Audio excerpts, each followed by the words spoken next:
সবাইকে স্বাগত জানিয়ে শুরু করছি ব্যবসা পাতির সারাদিন অনুষ্ঠান। পুঁজিবাজার এবং অর্থনীতি নিয়ে আলোচনায় আপনাদের সাথে আছি আমি ফাতারা। আর শুরুতেই জানিয়ে দিব ঢাকার পুঁজিবাজারের সূচক ও লেনদেনের খবর। আজ সপ্তাহের শেষ কার্যদিবস, ইতিবাচক ধারার মধ্যে দিয়ে পুঁজিবাজারের লেনদেন শুরু হলেও এই মুহূর্তে ডিএসইর প্রধান সূচক ডিএসই এক্স ইন্ডেক্সটি আগের দিনের চাইতে কমেছে 8.06 পয়েন্ট, অবস্থান করছে 5404 পয়েন্টে।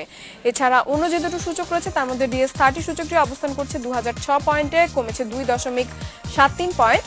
আর সরিয়া ভিত্তিক সূচকটি এই মুহূর্তে অবস্থান করছে 1260 পয়েন্টে, কমছে 2.80 পয়েন্ট। মোট লেনদেন এরই মধ্যে 257 কোটি টাকার উপরে ছাড়িয়েছে ঢাকার পুঁজিবাজারে। হাত বদল হওয়া কোম্পানিগুলোর মধ্যে 2 ঘন্টার লেনদেনে এখন পর্যন্ত 122টি প্রতিষ্ঠানই দর হারানোর তালিকায় রয়েছে, আর দর বেড়েছে 81টি প্রতিষ্ঠানের। শুধুমাত্র শেয়ারগুলোর ক্ষেত্রে এখন পর্যন্ত 140টি প্রতিষ্ঠান দর হারিয়েছে, দর বেড়েছে 86টি প্রতিষ্ঠানের।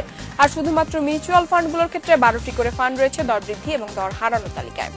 এই ছিল এতক্ষণ পর্যন্ত সূচক ও লেনদেনের খবর। জানিয়ে রাখি, ব্যবসাপাতি অনুষ্ঠান চলাকালে আপনারা আপনাদের প্রশ্ন এবং মতামত পাঠাতে পারেন এসএমএস এর মাধ্যমে। এসএমএস পাঠাতে BIZO লিখে স্পেস দিয়ে আপনার নাম এবং প্রশ্ন পাঠিয়ে দিন 16332 নম্বরে যে কোনো মোবাইল থেকে। পুঁজিবাজার এবং সামগ্রিক অর্থনীতি নিয়ে আলোচনায় আজ আমাদের সাথে আছেন ঢাকা বিশ্ববিদ্যালয়ের অধ্যাপক ডক্টর মিজানুর রহমান। আমরা আলোচনা শুরু করব। আপনাকে স্বাগত জানাচ্ছি আমাদের অনুষ্ঠানে। আমরা সপ্তাহের শেষ কার্যদিবসে রয়েছে এবং সামনের সপ্তাহ থেকে আমরা জানি যে রোজা শুরু হয়ে যাবে। তো সব মিলিয়ে কি মনে হচ্ছে যে পুঁজিবাজারের অবস্থানটা আর কি বর্তমানের যে অবস্থান সেটাকে আপনি কিভাবে ব্যাখ্যা করবেন? ধন্যবাদ আপনাকে। বর্তমান পুঁজিবাজারটা কিছুটা হলেও একটা ইনস্ট্যাবিলিটির মধ্যে কিন্তু আছে। আমরা দেখেছিলাম যে এবছরের শুরুর দিকে মার্কেটে কিন্তু একটা জনগণের আস্থা ফিরে আসছিল বেশ, এবং যেভাবে এটা আমরা মার্কেটটাকে দেখেছি চাঙ্গা ভাব, সেটাই কিন্তু ছিল খুব বেশি এক্সপেক্টেড। কিন্তু গত এক মাসের মতো আমরা বলবো যে মার্কেটটা কিন্তু একটা ডাউন টার্নের দিকে কিন্তু আছে। তো এখন অর্থনীতির যে আমাদের যে সূচকগুলো সামগ্রিকভাবে কিন্তু আমরা বলবো যে পজিটিভ, যদিও সূচকের মধ্যেও কিছু কিছু প্যারামিটার আছে যেগুলোর ব্যাখ্যা বিশ্লেষণের সুযোগ আছে, অর্থাৎ নেতিবাচক কিছু দিক আছে। তবে এই মুহূর্তে স্টক মার্কেট বা ক্যাপিটাল মার্কেট যেখানে আছে সেটা আমরা এখনও বলবো যে এটা যথেষ্ট আন্ডার প্রাইসড, এবং আমাদের অর্থনীতির সাপেক্ষে এটা এখানে থাকার কথা না। এবং আরেকটা জিনিস খুব বেশি দেখার বিষয় যে মার্কেট যে ভলিউমটা, যে এই যে 550 কোটি টাকার মতো, এটা কিন্তু আমাদের এই মার্কেটের সাথে কিন্তু কোনোভাবে যায় না। এটা কোনোভাবেই এটা 1000 কোটি টাকার নিচে কিন্তু থাকা উচিত না। অ্যাট দ্য সেম টাইম সরকারের সাথে ব্যবসায়িক যে সমস্ত কমিউনিটি আছে তাদের মধ্যেও কিন্তু কিছু বিষয় আছে যেগুলো হয়তো বাজেটে অ্যাকোমোডেট করার কথা। তো আমি মনে করি যে সামগ্রিকভাবে এই বিষয়গুলো যদি সেটেল করা সম্ভব হয় তাহলে এই মার্কেটটা আর একটু হয়তো উপরের দিকে যাবে। উপরের দিকে আমি বলবো না, তার ন্যাচারাল গতি যেখানে থাকার কথা সেদিকে থাকবে। স্যার, আপনি বলছিলেন যে অনেকের আস্থা ফিরে এসেছিল এবং পুঁজিবাজারে যে একটা অবস্থান আমরা গত বছরের শুরুর 3টা মাস দেখেছিলাম সেখান থেকে কিন্তু আমরা খুব দ্রুতই আমাদের খুব নিচে নেমে এসেছি। তো আসলে আপনার কি মনে হয় যে কোন কোন বিষয়গুলোর কারণে আমাদের এতটা আবার নেতিবাচক অবস্থানে রয়েছে পুঁজিবাজারটা? ধন্যবাদ। আসলে এটা একটা অনেক বড় একটা বিষয়। তবে সবসময় আমরা দেখেছি আমাদের স্টক মার্কেটে যে যখন কোনো সমস্যা দেখা দেয় তখন আমরা ঠিক ওই মুহূর্তে টেম্পোরারিলি ওই সমস্যাটা সমাধান করার জন্য আমরা বেশি উদ্গ্রীব থাকি। কিন্তু একটা দীর্ঘমেয়াদী যে একটা সলিউশন, পলিসি ম্যাটারের সিদ্ধান্ত নেওয়াটা খুব দরকার।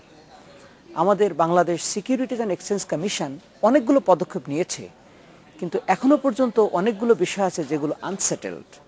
তার ভিতর একটি হচ্ছে যে নেগেটিভ ইকুইটি যেগুলো আছে সেগুলো হয়তো জুনের পর থেকে তাদের আবার টাইম এক্সটেনশনের বিষয় আছে। তো এখানে হয়তো সরকার একটা ব্যবস্থা নিয়েছিল যে পিসনাল বেসিসে যার সমস্যা আছে অ্যাপ্লিকেশন করবে, তারপর তারা স্ক্রুটিনি করে সরকার একটা সিদ্ধান্ত দিবে। কিন্তু আমার মনে হয় এটার একটা পার্মানেন্ট একটা সলিউশনে আসার উচিত।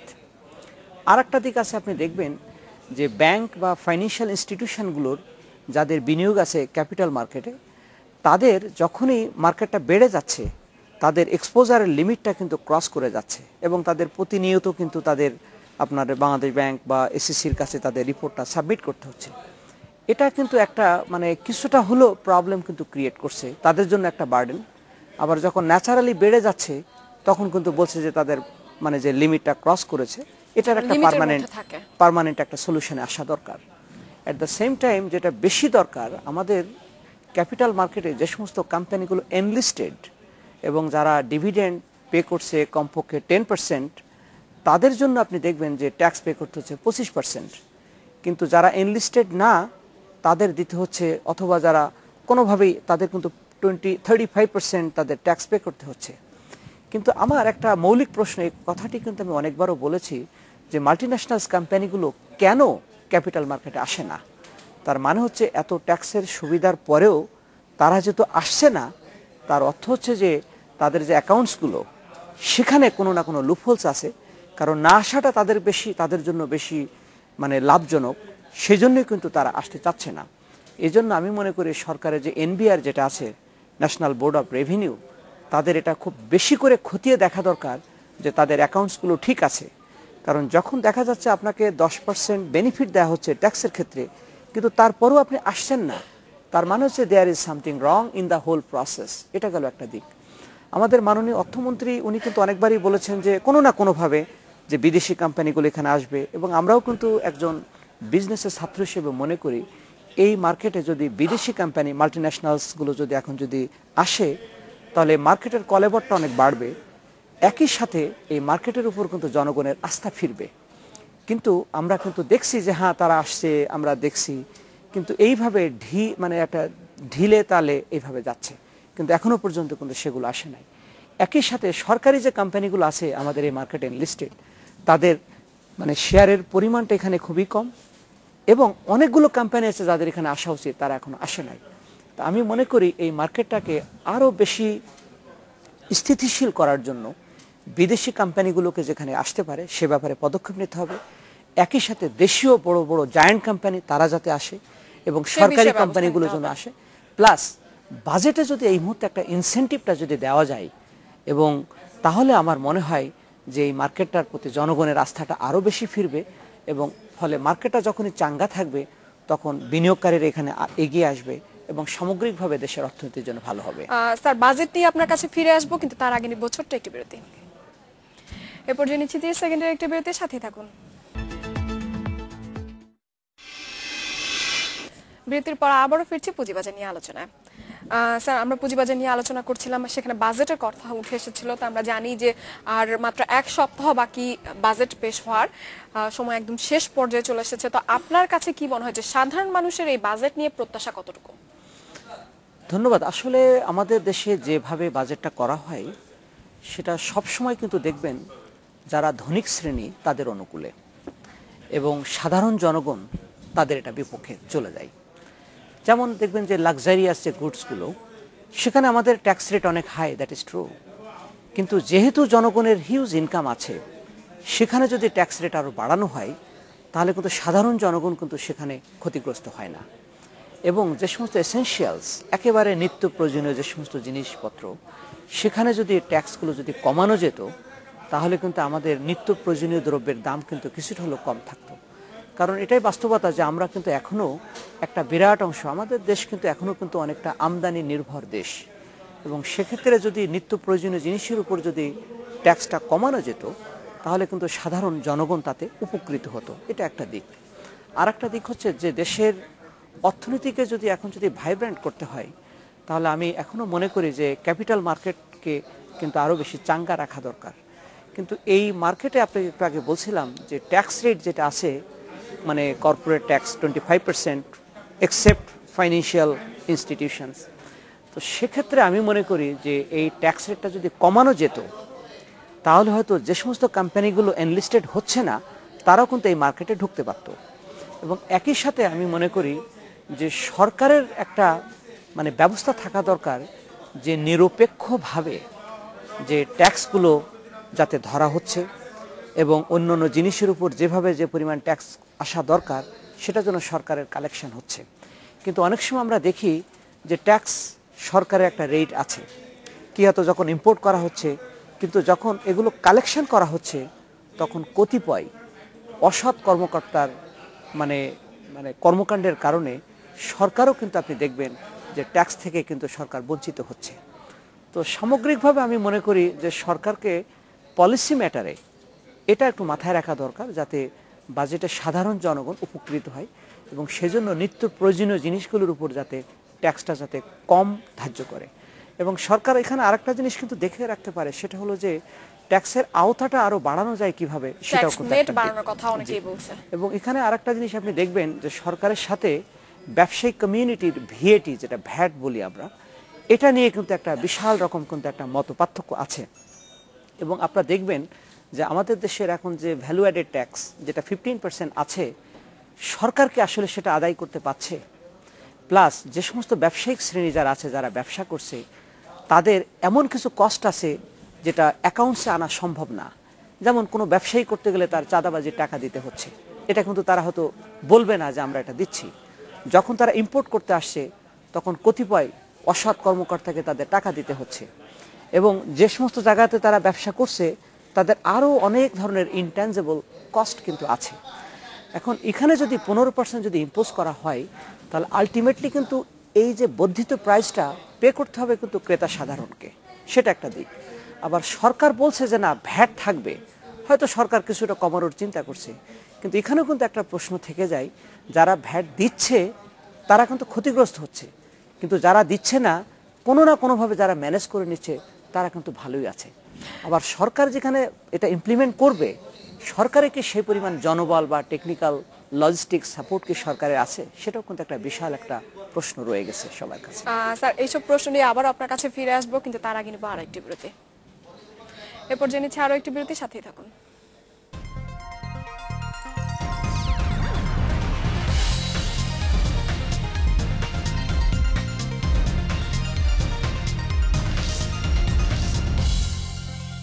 বিরতির পর আবারও আমন্ত্রণ জানাচ্ছি ব্যবসাপাতি সারাদিন অনুষ্ঠানে।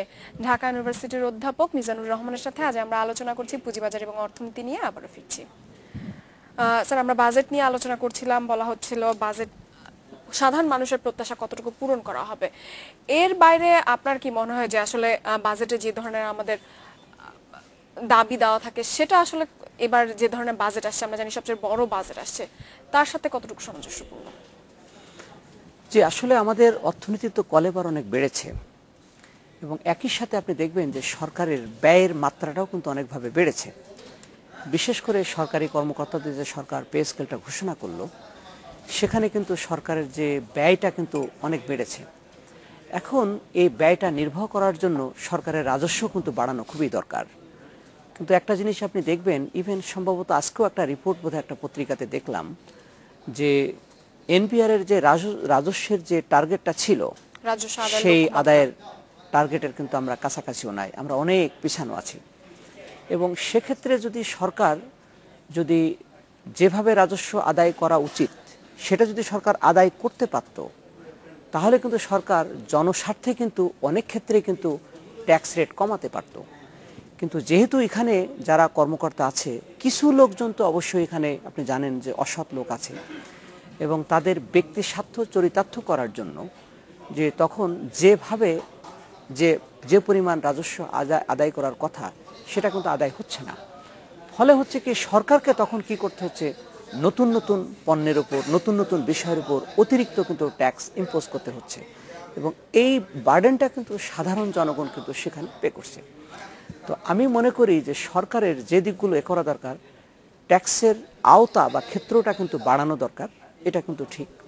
এবং একই সাথে যাতে যার যতটুকু ট্যাক্স বা ভিএটি যেটা যেভাবে দেওয়া দরকার, সেটা যাতে দেয়, এবং সরকার নিশ্চিত করবেন যেটা আদায় হচ্ছে, তাহলে হবে কি সরকারের অনেক ক্ষেত্রে কিন্তু ট্যাক্স রেট কমানো সম্ভব, এবং এটার প্রেক্ষিতে সাধারণ জনগণ সেখানে উপকৃত হবে। এটা একটা দিক। আর একটা দিক হচ্ছে, যদি আমাদের এক্সপোর্ট আর্নিংটা যদি আমাদের বাড়তো, তাহলে কিন্তু অনেক সময় সরকারের এই ইন্টারনাল যে রাজস্ব, এটার উপরেই কিন্তু বেশি ডিপেন্ডেন্ট হতে হতো না। কিন্তু আপনি দেখবেন যে গত বছরে যে আমাদের এক্সপোর্টের যে একটা টার্গেট ছিল, মানে 34 বিলিয়ন, কিন্তু আমাদের তার চেয়ে কিন্তু বেশি হয়েছে। এবছর যে আমাদের টার্গেট আছে এক্সপোর্ট থেকে যে আর্নিংটা হবে, সেটার চেয়ে কিন্তু আমরা বেশ নিচেই থাকবো। আলটিমেটলি যখন ওখানে ঘাটতি থাকছে, তখন সরকারকে কিন্তু এই রাজস্বের উপরেই কিন্তু বেশি জোর দিতে হচ্ছে। আর যখন এখানে জোর দিতে হচ্ছে, তার মানে হচ্ছে সরকারের জোর দেওয়ার পথই তো একটা, এটা নতুন নতুন জিনিসের উপর ট্যাক্স বাড়ানো, আবার একই সাথে যে সমস্ত জিনিসের ট্যাক্স ছিল তার রেটটা বাড়িয়ে দেওয়া। আর যখনই সরকার এটা বাড়াবে, আলটিমেটলি কিন্তু সাধারণ জনগণ সেটা পে করবে। স্যার আপনার কি মনে হয় আমাদের যে পার ক্যাপিটা ইনকাম তার সাথে এখন যে ভ্যাটটা ইম্পোজ করা হচ্ছে তা আসলে কতটুকু সামঞ্জস্যপূর্ণ? এখানে অনেক বিষয় আছে, যেমন সরকার দাবি করছে যে আমাদের 1602 টাকা $2 বোধহয় আমাদের এখন পার ক্যাপিটা, যেটা আমাদের জন্য আসলে ভালো, পজিটিভ গ্রোথ আছে। কিন্তু বাস্তবতা হচ্ছে এই যে আপনি কি ইকুয়ালিটিটা বা একুইটিটাকে আপনি এনশিওর করেছেন? আপনি কি সমতার ভিত্তিতে যে যে যে ইনকামটা ডিস্ট্রিবিউশন হওয়ার কথা ছিল, আসলে কি আমরা সেটা করতে পেরেছি? পারি নাই। আপনি দেখবেন এখানে আমাদের দেশের একটা খারাপ দিক হচ্ছে একটা বিশেষ শ্রেণী, তারা বৈধ বা অবৈধভাবে কোটি কোটি কোটি কোটি টাকা তারা মালিক হচ্ছে, এবং সাধারণ জনগণ কিন্তু তাদের কোনো ভাগ্যের খুব একটা বেশি পরিবর্তন হয়নি। এখন আমরা যখন পার ক্যাপিটা ইনকাম করি, তখন যদি নিচের 10টা লোকের যদি ইনকাম কমেও যদি যায় আর উপরে একটা লোকের যদি হাজার হাজার কোটি টাকা আসে, তাহলে যে সিম্পল যে অ্যাভারেজটা আমরা বের করেছি তার কিন্তু কোনো পরিবর্তন হয় না। সুতরাং আপনাকে ওইটা দেখা দরকার যে ডিস্ট্রিবিউশনটা কিভাবে হচ্ছে। আপনি দেখবেন এখান থেকে মাস দুয়েকের মধ্যেই একটা রিপোর্ট আমি দেখেছিলাম, প্রথম আলোতে কিন্তু দেখেছিলাম, সরকারি গোয়েন্দা সংস্থার রিপোর্ট অনুসারে এক বৎসরে ৭৪,৫০০ কোটি টাকা আমাদের দেশ থেকে ড্রেনেজ হয়েছে। তার মানে এই টাকাগুলো কাদের? এই টাকাগুলো দুর্নীতিবাজ যারা যারা বিভিন্নভাবে অবৈধভাবে ইনকাম করেছে, এবং এই টাকাগুলো তারা ডিসক্লোজ করতে পারছে না এই দেশে, তারা চলে যাচ্ছে। এখন ইনকামের ক্ষেত্রে হয়তো কোনো না কোনোভাবে হয়তো আমরা এটা হিসাবের ভিতরে রাখছি, কিন্তু বাস্তবে তো আমরা টাকাটা তো রাখতে পারি নাই। তো সেজন্য আমি আপনাকে বলছি যে সরকারকে যে কর্পোরেট গভর্নেন্স এবং ন্যায় নীতি, ন্যায্যতা, এই জিনিসগুলো কিন্তু প্রতিষ্ঠার ব্যাপারে সরকারকে বেশি সক্রিয় হওয়া দরকার। কারণ অসুস্থ একটা বাচ্চার গ্রোথ কিন্তু হবে, কিন্তু আমাদের দেখা দরকার বাচ্চাটি সুস্থ কিনা এবং তার ন্যাচারাল গ্রোথ হচ্ছে কিনা। এখন আমরা যখন বলছি নাম্বার দিয়ে বলছি যে আমাদের পার ক্যাপিটা ইনকাম বেড়েছে, আমাদের জিডিপির গ্রোথ হচ্ছে 7.24%, আমরা বলছি, কিন্তু ওই একই কথাই অসুস্থ বাচ্চার গ্রোথ দেখে তো আমার লাভ নাই। আমার দেখতে হবে বাচ্চাটাও সুস্থ আছে, একই সাথে তার গ্রোথও ঠিক মতো আছে। এখন এর ভিতর যে ইনসাইড সিনারিওগুলো, এই জিনিসগুলো কিন্তু আমাদের দেখা দরকার। শুধুমাত্র নাম্বার দিয়েই কিন্তু সবকিছু বিবেচনা করা ঠিক না, এটা কিন্তু মোর ইম্পর্টেন্ট এখানে। স্যার আমাদের অনুষ্ঠানে আসার জন্য আপনাকে অসংখ্য ধন্যবাদ। আমরা আশা করব এসব বিষয় নিয়ে আপনার সাথে আরো আরেকদিন আলোচনা করব। ধন্যবাদ আপনাকে। এই ছিল আজকের আয়োজনে, আমন্ত্রণ আমাদের পরবর্তী সংবাদে।